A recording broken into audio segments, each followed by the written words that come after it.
Kankaisten viikkokatsaus. Minä olen Vilma Kohonen. Nyt annan puheenvuoron Suomen tasavallan presidentille. Hyvät kansalaiset, minulla on teille suru-uutinen. Roskikset ovat kadonneet. Teidän täytyy oppia kierrättämään ja kunnioittamaan luontoa, että roskikset saadaan takaisin.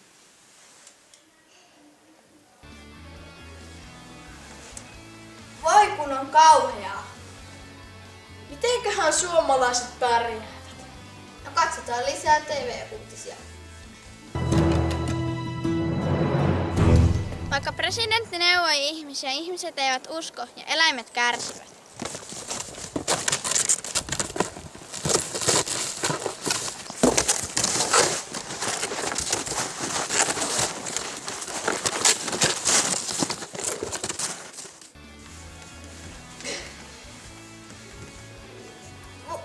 Voi, me suomalaiset ei pärjätä. Meidän pitää saada lisää ohjeita. Nyt pitää soittaa presidentti. Ota puhelinta ja soita.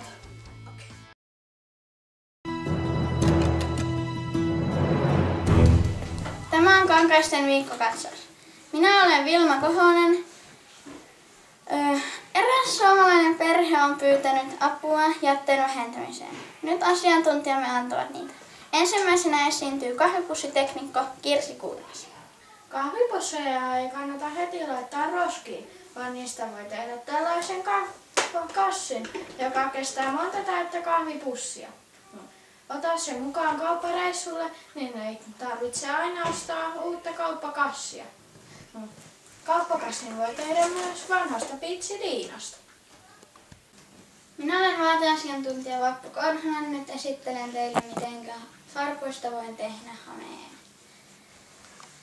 Ensin leikkaa farkut halki ja sitten ota polvista palanen ja laita se tähän.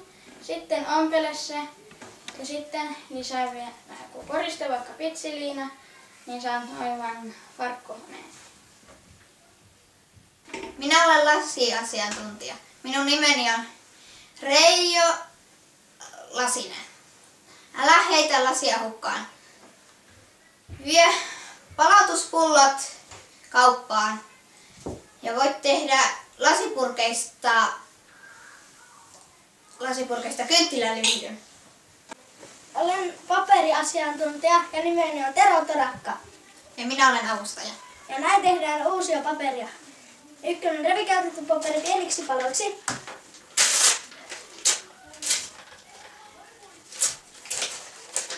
2.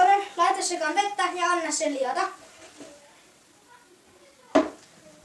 3. sekoita sauvasekoittimella paperimössöksi.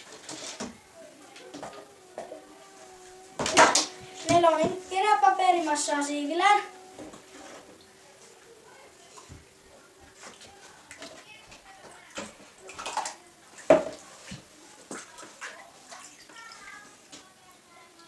5.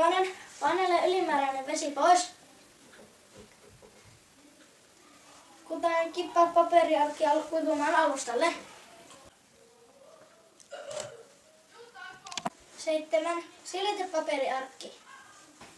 Minä olen Jorma Pannunen ja olen maitopurkki-asiantuntija.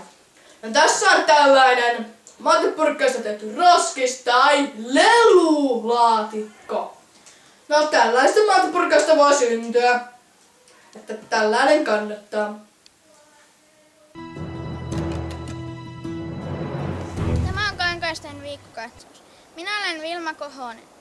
Nyt ihmiset ovat oppineet kierrättämään, mutta nyt minun on lähdettävä etsimään Ari Karhuniemeä. Uhuu!